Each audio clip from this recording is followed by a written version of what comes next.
तो अभी हम लोग इमोशनल इंटेलिजेंस पे बातचीत कर रहे थे और अब तक हम लोगों ने ये देखा है कि भावनात्मक प्रज्ञता जो होती है इसकी संकल्पना क्या है, इसका अनुप्रयोग किस तरीके से हम कर सकते हैं, यानी केस स्टडी को भी हमने देखा है।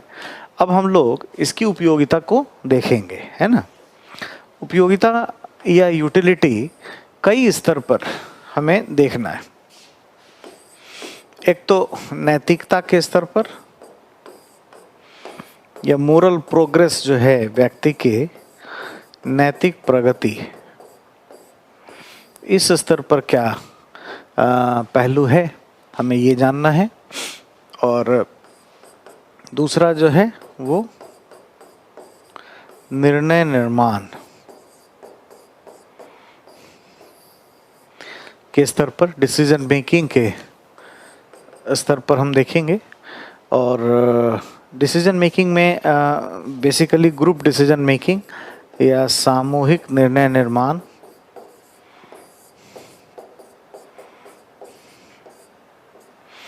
सामूहिक निर्णय निर्माण के स्तर पर, ठीक है। और इसे हम फिर देखेंगे कि जो इमोशनल इंटेलिजेंस है, फाइनली इसका जो अनुप्रयोग है या उपयोगिता जो है वो प्रशासन के लिए क्या क्या है, यानी संचार में क्या है ना, नेतृत्व में क्या है, गवर्नेंस के कॉन्टेक्स्ट में क्या क्या इसका रोल हो सकता है, प्लस इसकी भूमिका हम कार्य संस्कृति के सेंस में देखेंगे, वर्क कल्चर के लिए, ठीक है, इसकी क्या भूमिका है। तो इतने कॉन्टेक्स्ट में हमें बातचीत करना है ना। सबसे पहले एथिक्स पर क्या है, एथिक्स पर क्या इसकी जो है उपयोगिता है ना, या ईआई की क्या उपयोगिता है एथिक्स के कॉन्टेक्स्ट में, है ना। सबसे पहले इमोशनल इंटेलिजेंस से क्या होता है। सबसे पहला पॉइंट कि भावनात्मक संतुलन इससे बनता है। तो इसका क्या लाभ है, अगर मान लीजिए हम तनाव या क्रोध का अगर प्रबंधन कर लेते हैं, यानी कम कर लेते हैं या समाप्त कर देते हैं, तो क्या हो जाता है, मनुष्य अनैतिक कर्म करने से बचता है। अनैतिक कर्म करने से बचता है।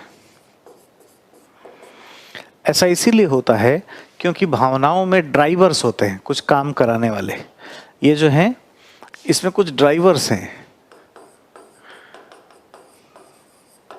और ये ड्राइवर्स कुछ नकारात्मक काम कराने वाले हैं, मारपीट, है ना, एंगर, है ना, कुछ ना कुछ क्रिएट करेगा ऐसा। तो उसको कंट्रोल हम यहाँ से भावनात्मक संतुलन के माध्यम से हम कर पाते हैं, ठीक है। एक तो ये पॉइंट है। दूसरा, अगर हम इमोशनली इंटेलिजेंट हैं तो इमोशंस का कद्र भी करते हैं, भावनाओं का कद्र।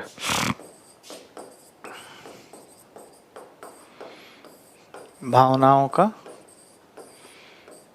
कद्र भी करेंगे, यानी हम अगर कोई व्यक्ति प्रशासक है और इमोशंस को महत्व देता है तो वो क्या करेगा, वरिष्ठ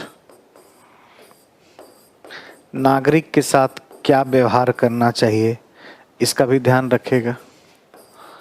महिलाओं के साथ कैसा व्यवहार करना चाहिए, है ना।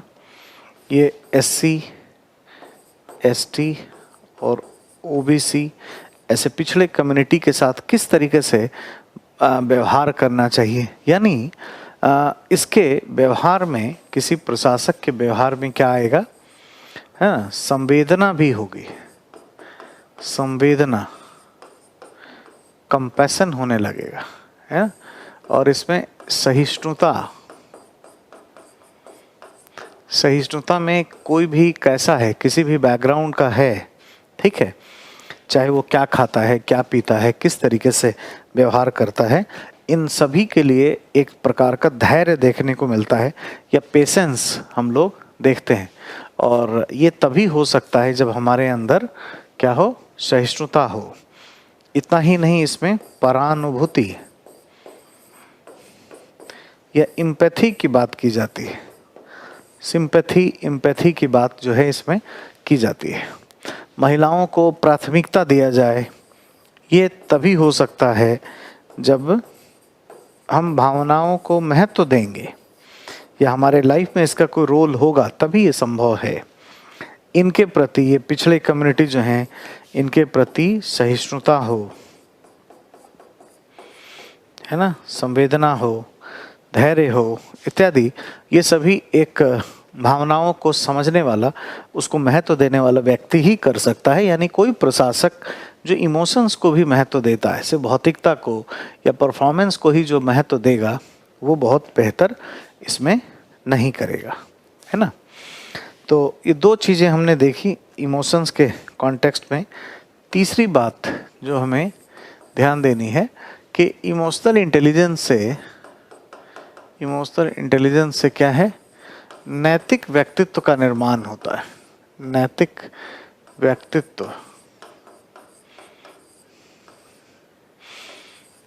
का जो है निर्माण होता है, ठीक है, एक मोरल पर्सनालिटी विकसित होती है, ठीक है। आप देखोगे कि एक थ्योरिस्ट हैं, एक समाजशास्त्री हैं, जिन्होंने कुछ बातें बताई हैं और मैं आपको पढ़ा चुका हूँ वो एथिक्स एंड ह्यूमन इंटरफेस वाले यूनिट में। उनका नाम है सिगमंड फ्रायड।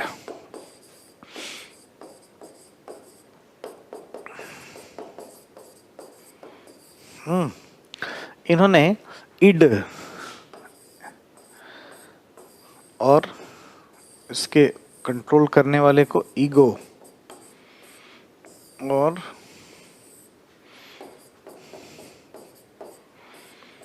सुपर ईगो की विचारधारा बताई है। साइकोलॉजी में हम लोग इनको साइको एनालिटिक थ्योरी के नाम से जानते हैं, मनो विश्लेषण का सिद्धांत। ये जो इड जो है, ये क्या है, एनिमल इंस्टिंक्ट के जैसा है, पशु इच्छा, है ना, भूख प्यास, नींद, सेक्स एटसेट्रा, ये सब जो है पशु में भी होता है। इड को अच्छे बुरे का ज्ञान नहीं होता है, अच्छे बुरे का ज्ञान नहीं होता है। मतलब कोई भी अनैतिक कर्म भी ये कर सकता है और ये हमारे अनकॉन्शियस सबकॉन्शियस माइंड में होता ही होता है, ये रहता है, ठीक है। तो इसे कंट्रोल करने के लिए ईगो जैसे अहम की जो है भूमिका यहाँ दिखाई देती है कि इड को ये ईगो कंट्रोल करता है और फाइनली इड को ये सुपर ईगो कंट्रोल करने का काम करता है। ईगो का संबंध जो है ये व्यक्ति से है, ये व्यक्ति से जुड़ा हुआ है और सुपर ईगो का संबंध समाज से है। अब देखिए, जो व्यक्ति इमोशनली इंटेलिजेंट है तो कहीं पर अपना ईगो भी दिखाएगा। ईगो बहुत खराब चीज नहीं होता है। जैसे कितना नीचे जाओगे, अगर आपका कोई कॉन्फिडेंस ही गिराने लगे तो आप अपने ईगो से क्या है, अपने सेल्फ इमेज को बचा सकते हो। अहम भी थोड़ा जरूरी है। ईगो का परफॉर्मेंस जो है बड़ा अच्छा होता है। थोड़ा सा ईगो अगर नहीं दिखाएंगे तो लोग आपको महत्व नहीं देंगे, है ना। तो अपने अस्तित्व को बचाने के लिए, नैतिक बनने के लिए, कई बार कि भाई मैं रिश्वत के लिए आया हूँ क्या, ईगो आ जाता है ऐसे समय पर। तो वो क्या करता है, मोरल व्यक्तित्व का निर्माण करता है। तो जो व्यक्ति इमोशनली इंटेलिजेंट है, एक इमोशनली इंटेलिजेंट व्यक्ति ये जानता है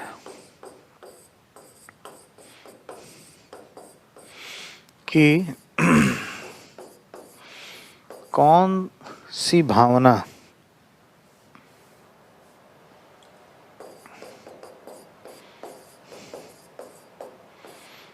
भावना का कितना और कहाँ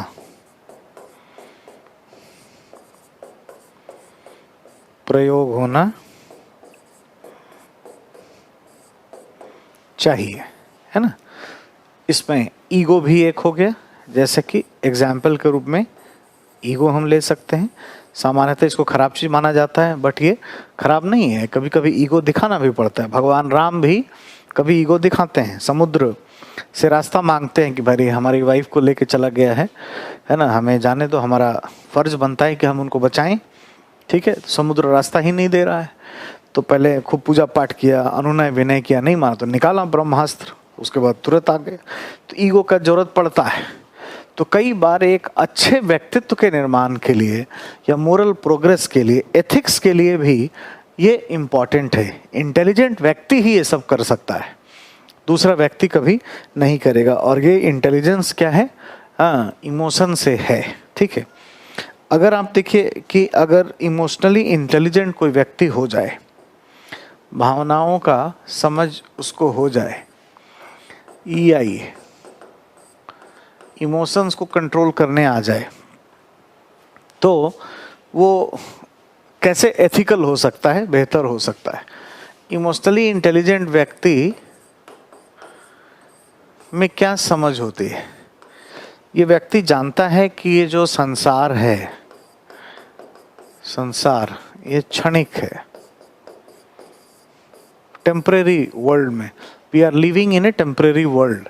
जैसे हम बहुत एंगर दिखाएं कि देख लूंगा, दिखा दूंगा, इस तरह से तो क्या फायदा है?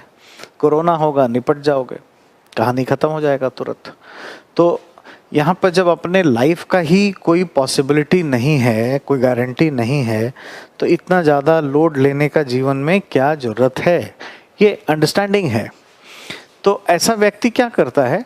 जितने निगेटिव इमोशंस हैं उसको कंट्रोल करता है। नकारात्मक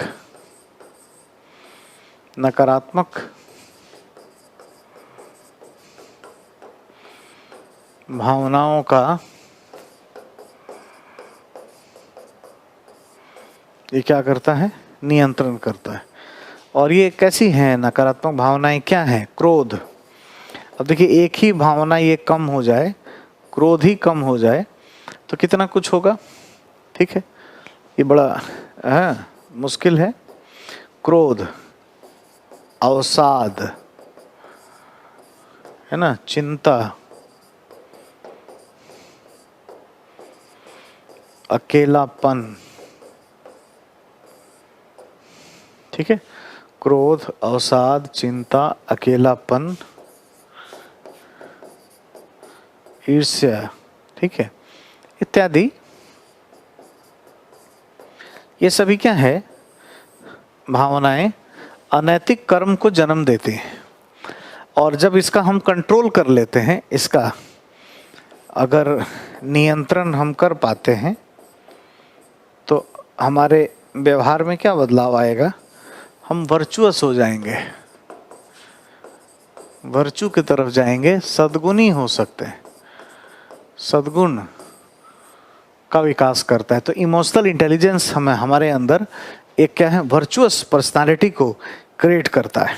ठीक है, इतना ही नहीं, जो इसको समझ रहा होता है, पांचवी बात करें, वो इसको भी महत्व देता है। कंसस, अंतरात्मा।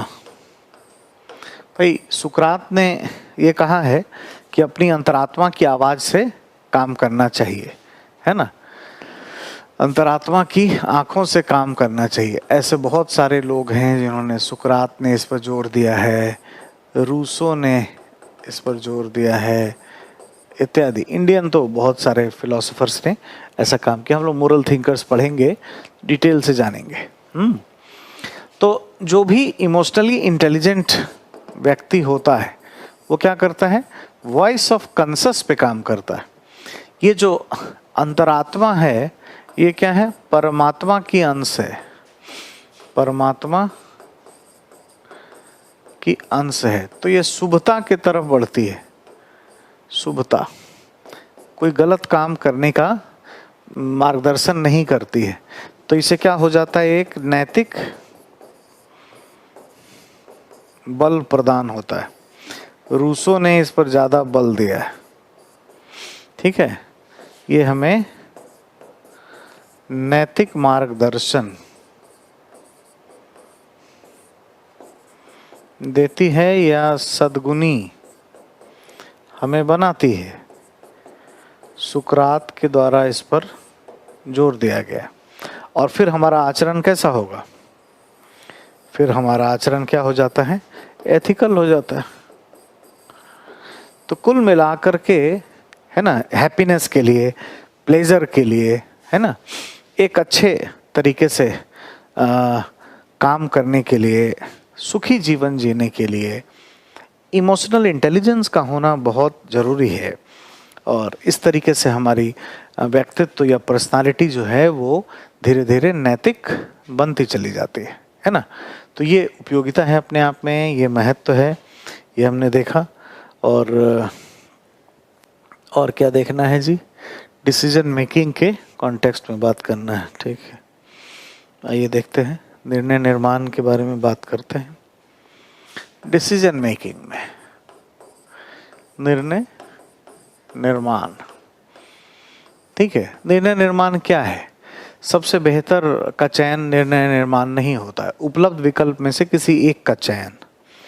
और मनुष्य सबसे बेहतर विकल्प का चयन कर भी नहीं सकता है, वो सिर्फ बोलता है। और ये एक तरह का क्या है, भ्रम है अपने आप में, और वो भ्रम में ही जीता है। एक व्यक्ति हैं हर्बर्ट साइमन, जिन्होंने इस भ्रम को तोड़ा और 1978 में उन्होंने एक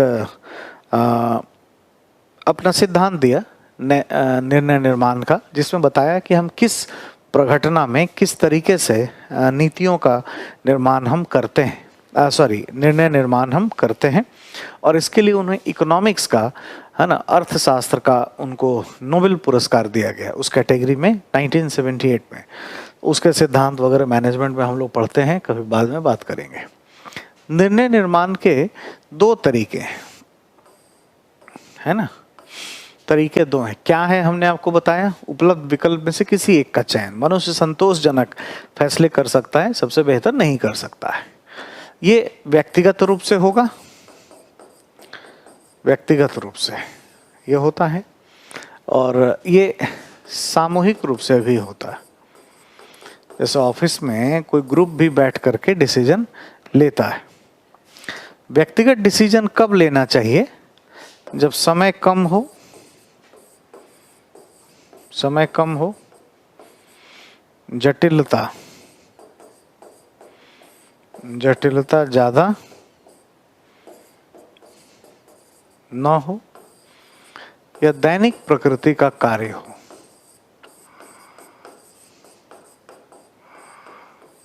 दैनिक प्रकृति का कार्य हो। सामूहिक निर्णय कब लेना चाहिए, जब विशेषज्ञता की अपेक्षा हो। विशेषज्ञता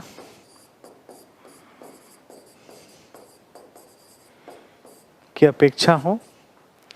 इतना ही नहीं, सामूहिक निर्णय तब लेना चाहिए जब क्या हो, जटिलता हो, जटिलता होना चाहिए। इतना ही नहीं, समय पर्याप्त उपलब्ध हो, समय की उपलब्धता हो।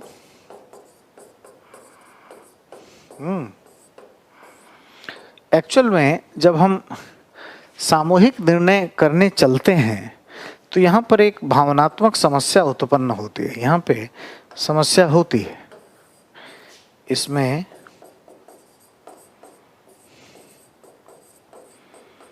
भावनात्मक समस्या पाई जाती है। क्यों, समझिए।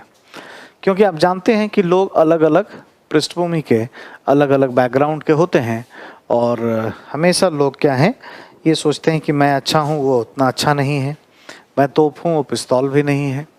ऐसी भावना, इंटरपर्सनल ईगो, इंटरपर्सनल जेलसी, ये तमाम चीज़ें आती है। ये समस्या क्या क्या है, अगले पेज में देख लेते हैं, ठीक है। सामूहिक निर्णय सामूहिक निर्णयन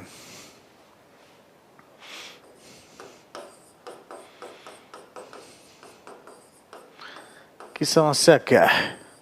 ठीक है, जैसे अंतः परस्पर अहम, इंटरपर्सनल ईगो, अत्यधिक या अधिक आत्मविश्वास, किसी किसी को बहुत ही ज्यादा आत्मविश्वास होता है, अधिक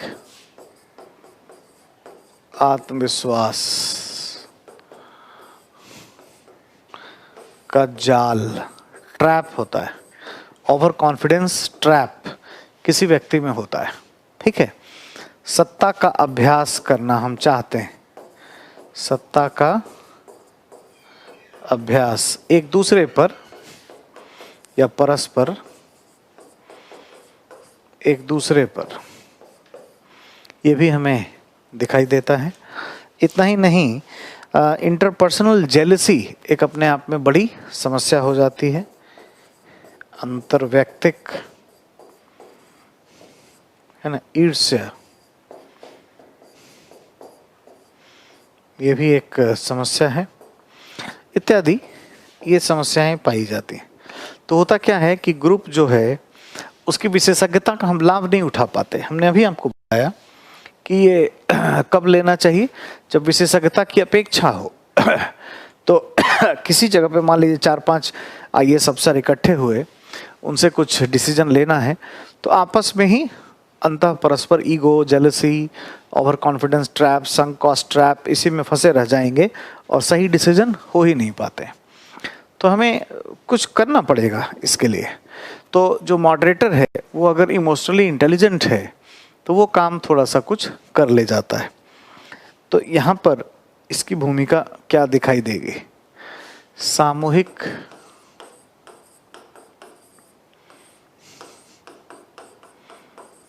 निर्णयन में सुधार, है ना। और ये सुधार कैसे हो सकता है? EI, इमोशनल इंटेलिजेंस या EQ के द्वारा। अब देखिए, कुछ टेक्निक्स हम लोग यूज करते हैं, कुछ तकनीक का प्रयोग करते हैं, जिससे जो भी ग्रुप डिसीजन मेकिंग है उसकी जो चुनौतियां हैं उसका समाधान हो जाता है। ठीक है, और ये सभी अपने आप में प्रश्न है बच्चों, ये ध्यान रखिएगा। जैसे आपने देखा कि इमोशनल इंटेलिजेंस की उपयोगिता क्या है नैतिकता के ऊपर, तो वो एक सवाल बन जाता है ना, कि इमोशनल इंटेलिजेंस क्या है और नैतिक प्रगति में इसकी क्या भूमिका है। ये तमाम बातें हम लोग देखेंगे। तो इसमें एक जो टेक्निक है इसका नाम है NGT, nominal group technique, nominal group technique. ठीक है, तो NGT इसको बोलते हैं। इसमें क्या किया जाता है? देखिए, जब भी ग्रुप इकट्ठा होगा तो झगड़ा करेगा, विवाद बढ़ेगा, आपस में ईगो, ईर्ष्या, ऐसी समस्याओं से जूझेगा। तो क्या करते हैं हम लोग? पहले देखिए स्टेप्स इसके क्या हैं। समूह को एकत्र किया जाता है, लेकिन चर्चा परिचर्चा नहीं कर सकता है। ग्रुप को बोलते हैं इकट्ठे हो जाइए, अभी डिस्कशन डिबेट नहीं कर सकते। व्यक्तिगत रूप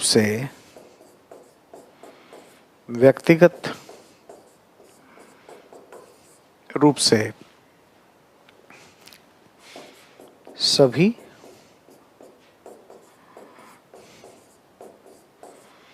लिखित निर्णय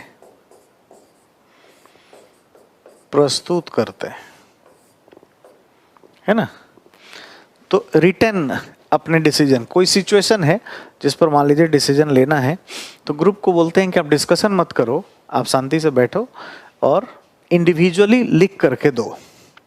और उसके बाद ये जो लिखा हुआ आता है मैटर, इसको जो भी मॉडरेटर है, टीम लीडर, जो टीम लीडर है के द्वारा जो विचार जो व्यक्त किया गया सभी के द्वारा, वो टीम लीडर के द्वारा उसमें प्राथमिकता बनाया जाता है। ठीक है, प्राथमिकता के बाद अब कहा जा, सबका आइडिया ले लिया, डिस्कशन पहला करता तो क्रोध में आ जाता, जेलसी में आ जाता, तो आइडिया ही नहीं निकलता। आइडिया पहले निकाल लो और तब बोलो कि अब डिस्कशन करो, प्रायोरिटी हो गया। अब क्या है, चर्चा प्लस मतदान। और 50% से ज्यादा जिसको आएगा, 50% प्लस 1, यानी बहुमत प्राप्त विचार का चयन। बस यही स्टेप है।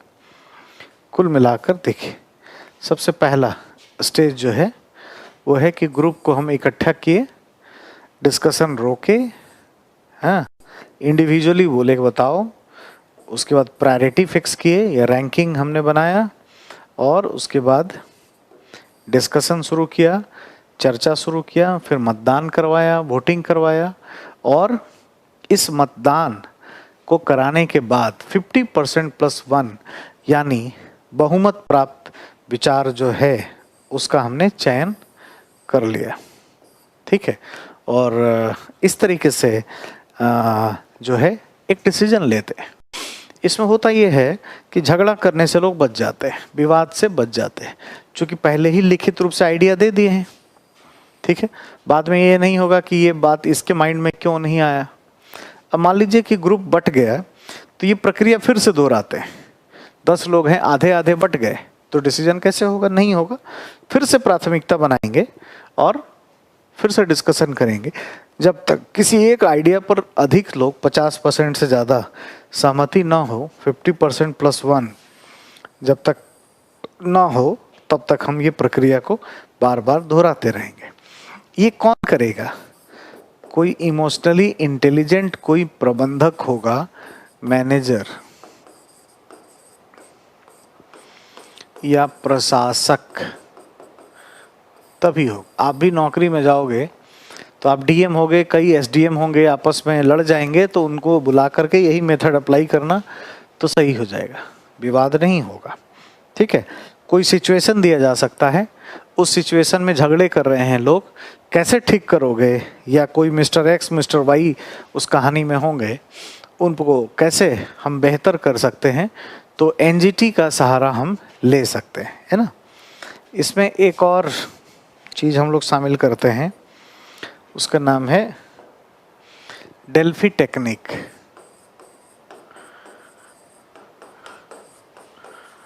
डेल्फी टेक्निक, है ना। इसमें क्या होता है, डेल्फी टेक्निक में ग्रुप को इकट्ठे ही नहीं करते हैं, यहाँ पे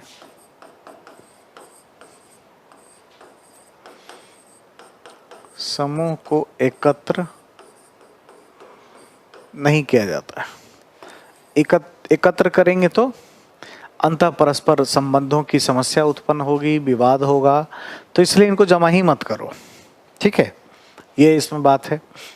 इसके बाद क्या करते हैं कि हम लोग जो जहाँ पर कार्यरत है उसको कहते हैं कि आप व्यक्तिगत आधार पर लिख करके अपने डिसीजन दे दीजिए, है ना।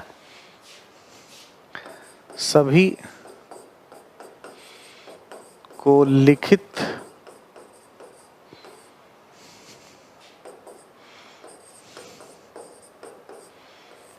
विचार देने को निर्देश दिए जाते हैं कि कोई एक सिचुएशन है, उस पर क्या किया जाए, अब बताओ, लिखित रूप से दे दो, है ना। उसके बाद पहचान को छुपाकर, पहचान छुपाकर, है ना, एक का विचार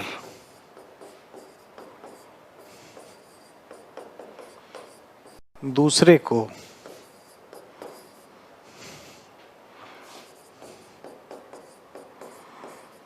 आलोचनात्मक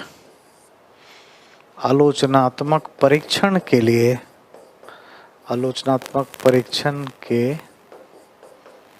लिए दिया जाता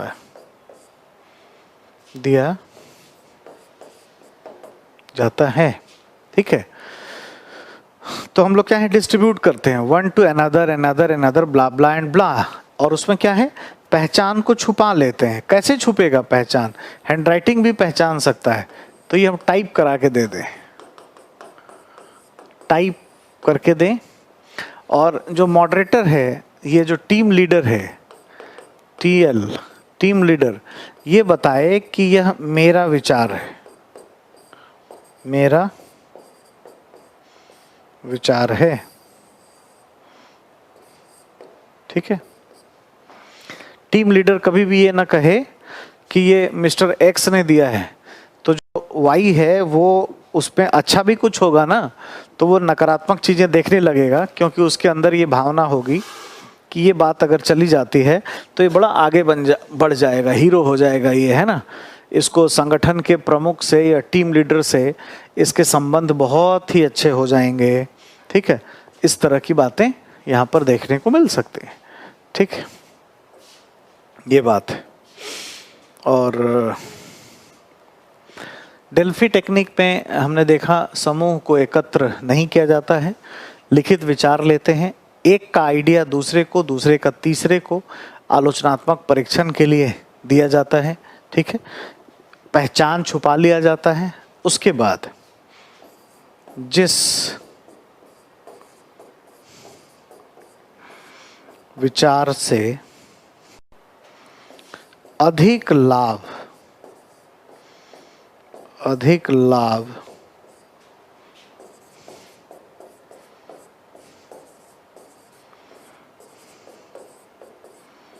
और कम हानि, अधिक लाभ और कम हानि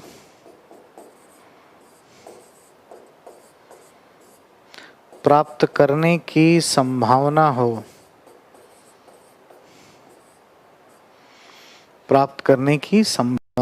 हो, उसका चयन कर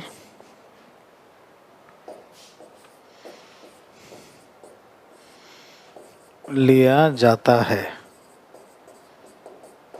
ठीक है, अधिक लाभ और कम हानि मतलब एक एक्सपर्ट के आइडिया पर दूसरे एक्सपर्ट ने क्रिटिकल एग्जामिनेशन किया है कि उससे क्या फायदा होगा, क्या नुकसान होगा। उसको देख करके हमारे पास एक लिस्ट तैयार हो जाएगा कि किसके चयन करेंगे तो फायदा अधिक है, नुकसान कम है, फिर उसका हम चयन कर लेते हैं और इस तरीके से डिसीजन हो जाता है। ठीक है, तो ये एक तरीका है जिसे हम लोगों ने देखा यहाँ पर। और दो मतलब ग्रुप डिसीजन मेकिंग में जैसे ये एनजीटी और डेल्फी टेक्निक, ये बहुत महत्वपूर्ण है इमोशनल इंटेलिजेंस के हिसाब से, ईआई के लिए। तो इन दोनों ही प्रक्रिया में आपने देखा कि लोगों में जितनी निगेटिव भावनाएं हैं ना, जैसे लोभ, मोह, ठीक है, इंटरपर्सनल ईगो, ओवर कॉन्फिडेंस, ये सब जो है, इन सबको किनारे रखते हुए एक सही निर्णय लेने का या उनके अंदर जो गुणवत्ता है, जो कौशल है, जो स्किल है, उसके लाभ को प्राप्त करने का प्रयास यहाँ किया गया है। ठीक है, और इस तरीके से हम काम पूरा कर लेते हैं। तो हमने डिसीजन मेकिंग भी देख लिया और हमने क्या और देखना है,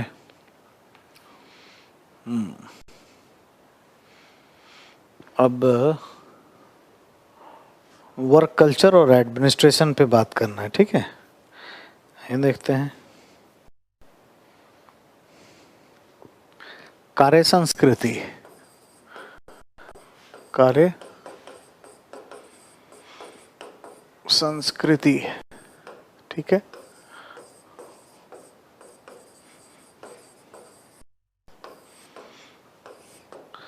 वर्क कल्चर, ठीक है, कार्य संस्कृति के कॉन्टेक्स्ट में हम देखेंगे। तो वर्क कल्चर क्या है और किस तरीके से इसमें हम लोग काम करते हैं। देखिए, कार्य संस्कृति एक चैप्टर है जो और वो यूनिट भी, उस यूनिट में संकल्पना को हम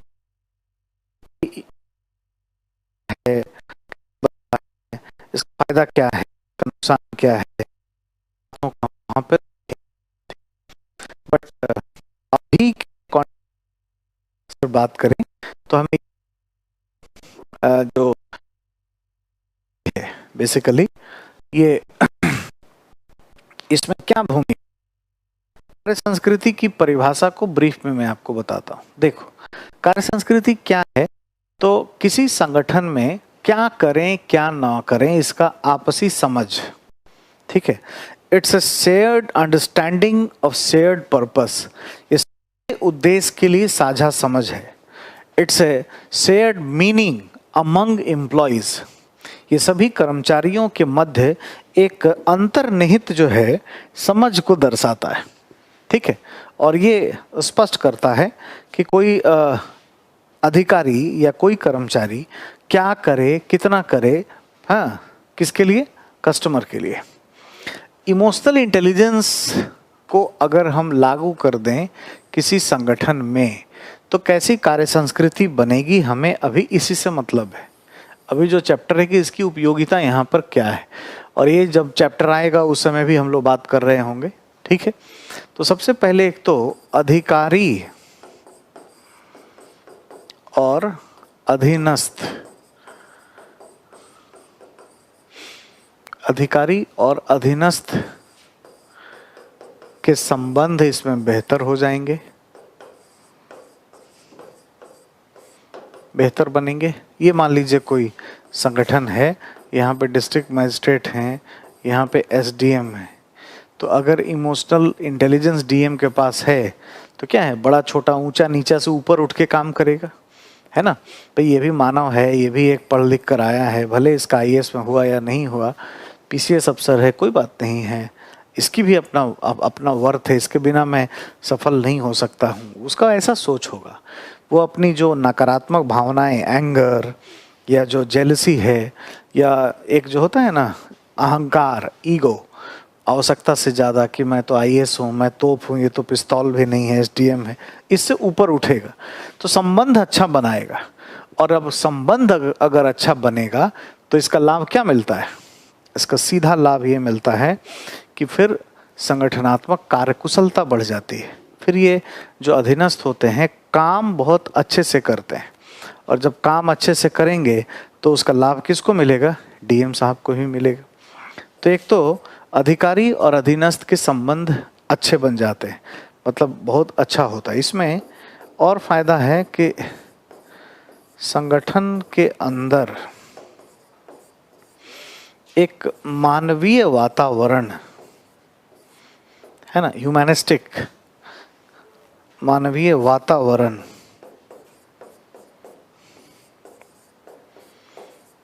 का विकास होता है ना। इतना ही नहीं, कोई संगठन और कस्टमर, संगठन के बाहर भी नागरिक या ग्राहक, कोई कंपनी है, कुछ है, तो ये रिलेशन भी बहुत अच्छा हो जाता है। सेवा प्रदाता, सर्विस प्रोवाइडर, सेवा प्रदाता एवं ग्राहक ऑब्लिक नागरिक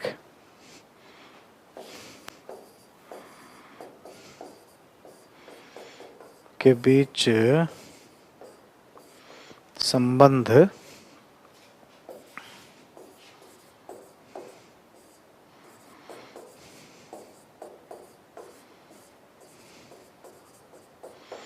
बेहतर हो जाते हैं, है ना। और इतना ही नहीं, ईआई के माध्यम से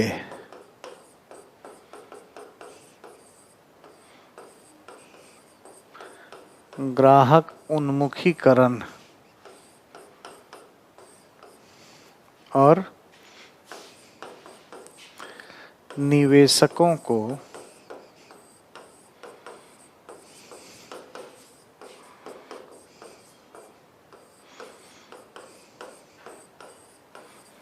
आकर्षित करने में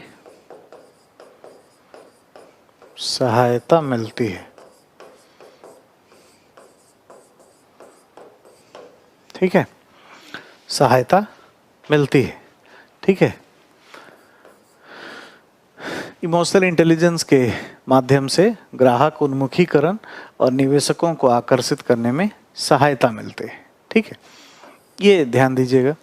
और ऐसा इसलिए होता है कि अगर मैनेजर इमोशनली इंटेलिजेंट है तो क्या करना चाहिए, किस चीज़ को दिखाना चाहिए, किस चीज़ को नहीं दिखाना चाहिए, ये तमाम चीज़ें बहुत अच्छे तरीके से हैंडल हो जाती है। और जब भी ऐसा होता है तो संगठन में एक अच्छी संस्कृति का निर्माण होगा ही होगा। ठीक है, जब भी इमोशनल इंटेलिजेंस आएगा तो संगठन के अंदर झगड़े कम होने लगते हैं। संगठनात्मक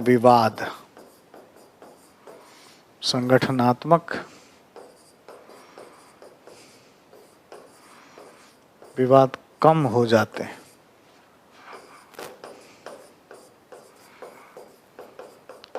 ऐसा क्यों होता होगा?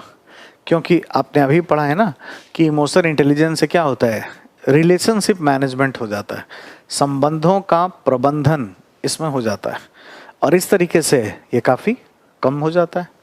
ये पॉइंट है। इतना ही नहीं, इमोशनल इंटेलिजेंस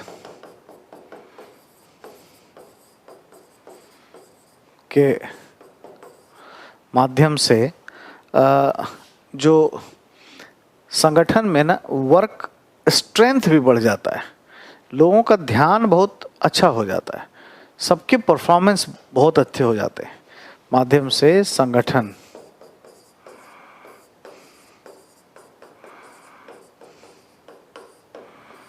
के सदस्यों में कार्य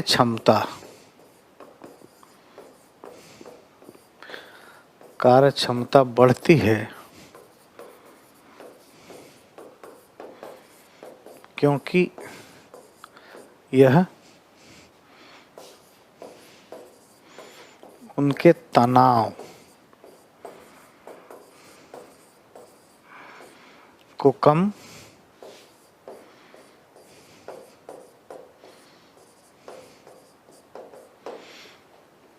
कम कर देता है, और इस तरीके से एक है ना वर्किंग कैपेबिलिटी काफ़ी बेहतर इनके अंदर हो जाती है। तो ये सारी भूमिकाएं हैं। कार्य संस्कृति के संदर्भ में भी ये महत्वपूर्ण भूमिका निभाता है। आप इसको पेन डाउन कर लीजिए, इसको लिख लीजिए अच्छे से। यहाँ से भी प्रश्न आपसे पूछे जा सकते हैं और ये बड़ा इम्पॉर्टेंट है। मैं अभी आपको कुछ क्वेश्चन भी लिखवाऊंगा। सभी एरिया में, डिसीजन मेकिंग में हो सकता है, वर्क कल्चर से भी सवाल नहीं आया है। ये प्रश्न पूछ सकते हैं कि कार्य संस्कृति क्या है और भावनात्मक जो सक्षमता है वो किस तरीके से योगदान देता है कार्य संस्कृति में, है ना। आपको जो नोट्स दिए गए होंगे ना, जो मैंने नोट्स दिया है उसमें काफ़ी क्वेश्चंस काफ़ी दिए गए, प्रश्न बहुत दिए गए, उसको आप कर सकते हो। ठीक है, अब आता है कि प्रशासन में क्या भूमिका है, प्रशासन में होता क्या क्या चीज़ है। अगर देखें तो एडमिनिस्ट्रेशन में क्या होता है,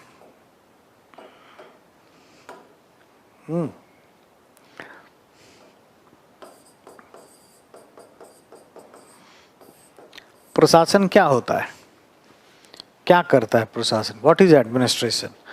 एडमिनिस्ट्रेशन दो शब्दों से बना है, एड प्लस मिनिस्ट्रेर। मिनिस्ट्रेर यानी टू मूव, टू ऑपरेट, चलाना, है ना, संचालित करना, चलाना इत्यादि, ये सभी इसमें शामिल है। ठीक है, तो हम लोग क्या करते हैं प्रशासन में, बेसिकली संगठन कैसे चले इस पे ही काम करते हैं। ये एक ऑपरेशनल एस्पेक्ट्स है। तो प्रशासन का संबंध जो है संगठन से हो जाता है। हम क्या कर रहे होते हैं इसमें, कम्युनिकेशन, संचार, इस पर काम कर रहे होते हैं। और हम क्या करते हैं, नेतृत्व, लीडरशिप पे ही हम काम कर रहे होते हैं। और हम इसमें क्या करते हैं, लोगों को प्रेरित करते हैं, अभिप्रेरणा के संदर्भ में काम करते हैं। हम मनोबल को, मोराल को बूस्ट करने का काम करते हैं। और हम निर्णय निर्माण करते हैं, यही सब काम करते हैं। आप प्रशासन में जाओगे तो क्या करोगे, रोड बनाना है, सड़कें बनाना है, तो कभी देखे होगे डीएम जो है वो चारकोल और ईंट और ये सब लेके दौड़ गया, रोड बनाने लगा? ऐसा है? डिसीजन लेता है, कम्युनिकेट करता है, मोटिवेट करता है, ऑर्गेनाइज करता है, यही सब चीज़ें हैं। तो कभी भी आपसे प्रश्न ये पूछ सकते हैं कि प्रशासन में, या गवर्नेंस शब्द भी यहाँ पे लिख सकते हैं। गवर्नेंस में क्या रोल है? इमोशनल इंटेलिजेंस का, है ना। ईआई की भूमिका आपसे पूछ सकते हैं, ईआई की भूमिका। ठीक है, चलिए अब एक एक करके बात समझ लें। ये भी एक अपने आप में प्रश्न का उत्तर है। संचार कब करना चाहिए, कैसे करना चाहिए, कौन सा माध्यम यूज करना चाहिए, है ना, प्राथमिकता तथ्यों में क्या होगी, ये सभी क्या है? जो इमोशनली इंटेलिजेंट है वही तो बताएगा ना, वही तो समझेगा इसको, है ना। संचार कैसे अच्छा करें इसके बारे में बात होगा। आपको याद होगा हमने एटीट्यूड आपको पढ़ा दिया है, परसुएशन में ये चीज़ें आप देखे होंगे, है ना, कि पहले ही से मान के चलता है एक व्यक्ति कि सामने वाला जो है वो एटीट्यूड लेकर के आएगा और वो नहीं चाहेगा कि कुछ हो। ठीक है, तो इसका विरोध भी हो सकता है, ये बात हम लोग करेंगे। ठीक है, नेतृत्व क्या है? तो नेतृत्व एक प्रक्रिया है ना, जिसमें एक अधिकारी अधीनस्थ को एक दी गई परिस्थिति में किसी खास लक्ष्य की प्राप्ति के लिए प्रभावित करता है। So leadership is nothing but a capacity to influence. ये क्या है? दूसरों को प्रभावित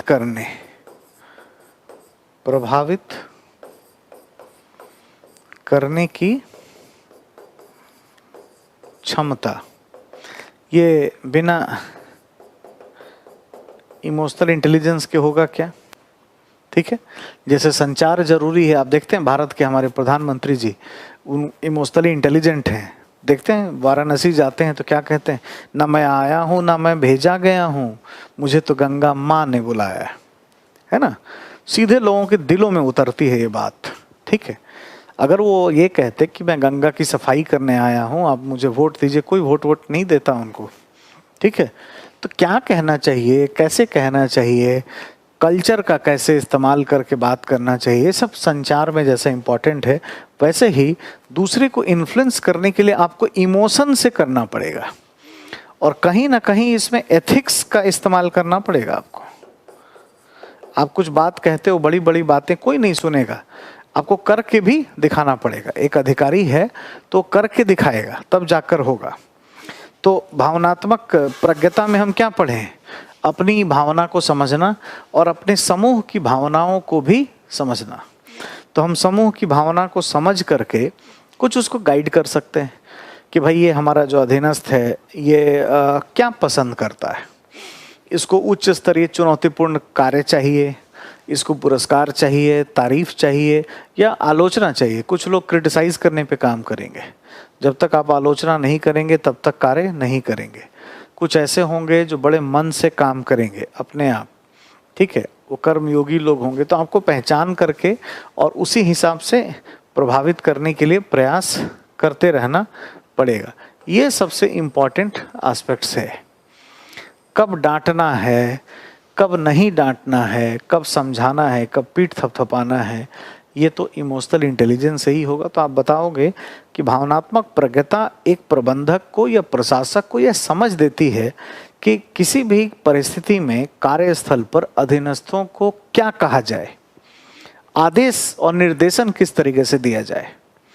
किसी कार्य को करना है तो कार्यस्थल की जो समस्या है उसका समाधान कैसे होगा, काउंसलिंग कैसे की जाए, ये तमाम बातें हमें इमोशनल इंटेलिजेंस ही सिखाती है और तभी जाकर के हम काम कर सकते हैं। जैसे आप ये भी यूज़ कर सकते हैं, जैसे एरिक बर्नी का मॉडल है, क्या है, पेरेंट ईगो, चाइल्ड ईगो और एडल्ट ईगो, है ना। एरिक बर्नी ने सिखाया है। अब आप इन सब के मास्टर हो चुके हैं। 1964 में एक ट्रांजैक्शनल एनालिसिस आपने देखा है और इसके आधार पर हम कार्य कर सकते हैं, है ना। पेरेंटिंग कैसे करना है, कब करना है और कब जो है जैसे बच्चे व्यवहार करते हैं उन बच्चों के हिसाब से हम काम करें, ठीक है, ये भी हमें देखना होगा। और कब हमें एडल्ट ईगो के जैसा करना होगा। निर्णय निर्माण की जहाँ तक बात है तो निर्णय निर्माण की प्रक्रिया में खास करके सामूहिक निर्णय में जो समस्या होती है उसको कट पेस्ट कर देना है उठा करके, कि प्रशासन चलाने में या गवर्नेंस में कई ऐसा जगह है जहाँ पे क्या है, ग्रुप डिसीजन मेकिंग करना पड़ता है। जैसे रेलवे बोर्ड, हर मंत्रालय ऐसा नहीं है ना, ऐसा भी है, रेलवे बोर्ड है एक, तो रेलवे बोर्ड में एक से अधिक लोग हैं, जटिलता बहुत है, स्पेशलाइजेशन की आवश्यकता है, तो आपस में विवाद भी होते होंगे, झगड़े भी होते होंगे, इंटरपर्सनल ईगो, चैलेंजेस, ये सब हैं। तो इमोशनल इंटेलिजेंस से हम अच्छे डिसीजन मेकिंग करने वाले हो जाते हैं। मान लीजिए कि हम व्यक्तिगत रूप से भी अगर निर्णय निर्माण कर रहे हैं, इंडिविजुअली भी, तो क्या है, हमारे तर्क और भावनाओं में युद्ध चलता रहता है। भावनाएं हमें कुछ खींचती हैं कि ये कर लो, तर्क अगर हमारे पास है तो हम क्या है, भावनाओं को नियंत्रित कर लेते हैं। अगर हम इमोशनली इंटेलिजेंट हैं तो अपनी भावना को नियंत्रित कर सकते हैं, कोई ऐसे वैसे गलत निर्णय करने से हम बच जाते हैं, तो क्या होगा, सफल होगा। जैसे प्रशासन में कोई ऐसा डील करने का हो जाए जिससे आपको बहुत पैसा मिल जाए, रिश्वत मिल जाए, ऐसी कुछ नौबत अगर आती है तो उससे हम कैसे अपने आप को बचाएंगे। जब लोभ मोह जैसी जो नकारात्मक भावनाएं हैं उस पर हम नियंत्रण कर पाएं तभी ये संभव है, वरना संभव नहीं है। तो ये क्या है, व्यक्तिगत डिसीजन मेकिंग में, इसको मैं थोड़ा कुछ पॉइंट्स यहाँ पर लिख नहीं पाएंगे, एक अगले पॉइंट्स में दे दें। यहाँ निर्णय निर्माण सामूहिक का तो आपने देख ही लिया है, और जब हम व्यक्तिगत रूप से करते हैं तो ईआई क्या हमें मदद करता है। ईआई के द्वारा, है ना, तर्क की मात्रा को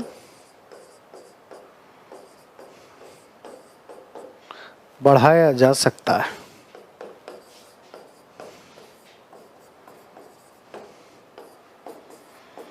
लोभ मोह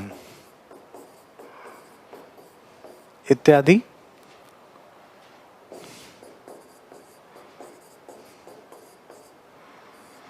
भावनाओं पर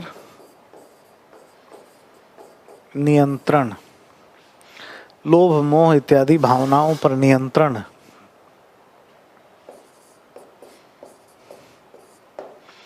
किया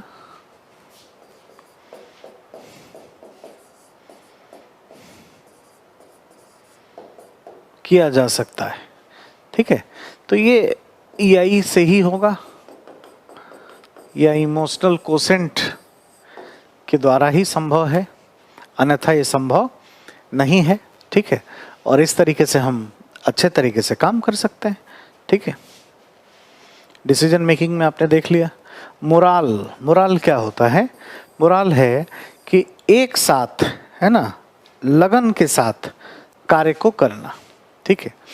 मनोबल समूह या दो से अधिक व्यक्तियों के एक तरीके से क्षमता या मनोवैज्ञानिक क्षमता को डिनोट करता है, दर्शाता है, जिसमें लगातार लगन के साथ कार्य करने पर बल दिया जाता है। तो मनोबल क्या है, समूह की लगातार लगन, लगन का मतलब है लगाव के साथ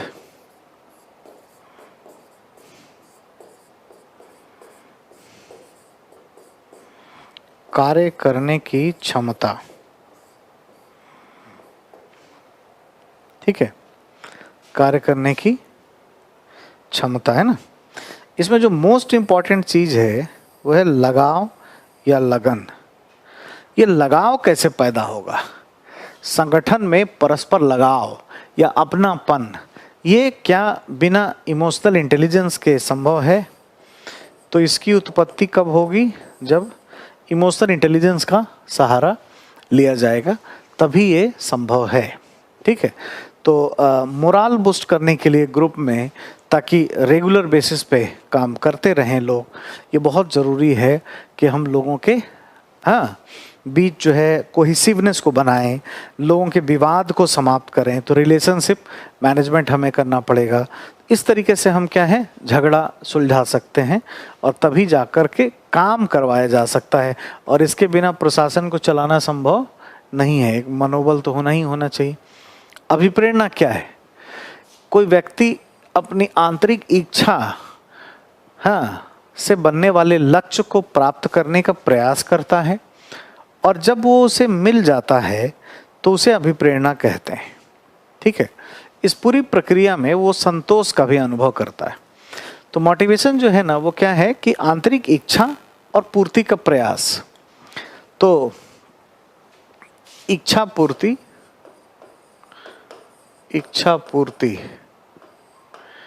एवं संतोष की प्रक्रिया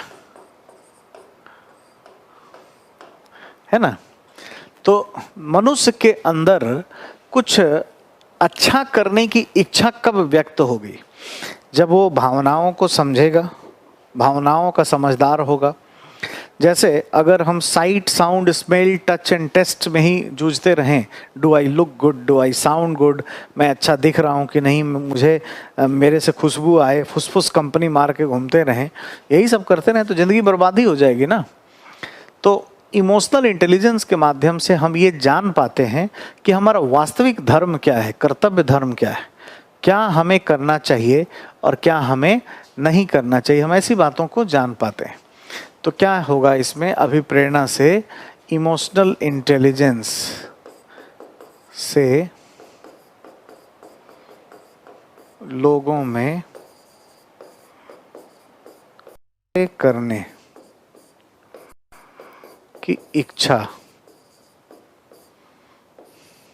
की उत्पत्ति होती है। कांट जैसा थ्योरिस्ट जब आप पढ़ेंगे तो हम लोग एक बात करेंगे। कांट ने एक शब्द का यूज किया है, मोरल विल।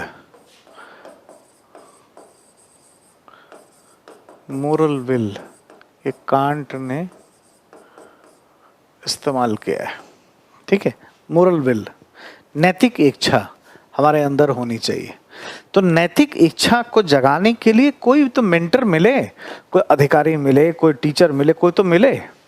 कोई अगर प्रशासक अच्छा है, कोई डीएम, वो जा कर के अपने भाषण के तरीके, है ना, अपने व्यवहार के तरीके अगर सही तरीके से प्रभावित करने के तरीके को अप्लाई कर देता है अपने अधीनस्थों पर, तो उनमें भी क्या है, कर्तव्य भावना का विकास हो जाएगा। वो भी बहुत मोटिवेटेड हो जाएंगे, काम करने लगेंगे बहुत अच्छे तरीके से। तो ये मोटिवेशंस भी इसमें शामिल है।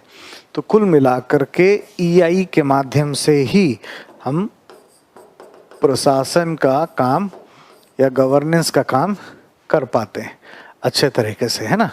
ये जरूर ध्यान रखना चाहिए। तो इस तरीके से अब जो है पूरे तरीके से चैप्टर ये समाप्त हो गया है ना। इमोशनल इंटेलिजेंस हमने देख लिया, इसमें इसके यूटिलिटी को देखा, कॉन्सेप्ट को देखा, एप्लीकेशन को देखा। ठीक है, और हम क्वेश्चन आंसर भी आगे करवाएंगे। ये जितने पॉइंट थे ना, ये सभी क्वेश्चन पॉइंट बन रहे थे, इन सभी से प्रश्न पूछे जाएंगे। इन सभी एरिया से सवाल जो है ना पूछा जाएगा, ये ध्यान रखिएगा। तो चलिए अब इस क्लास में इतना ही है। नेक्स्ट क्लास में हम लोग एक दूसरा नया यूनिट कोई भी स्टार्ट करेंगे। ठीक है, थैंक यू।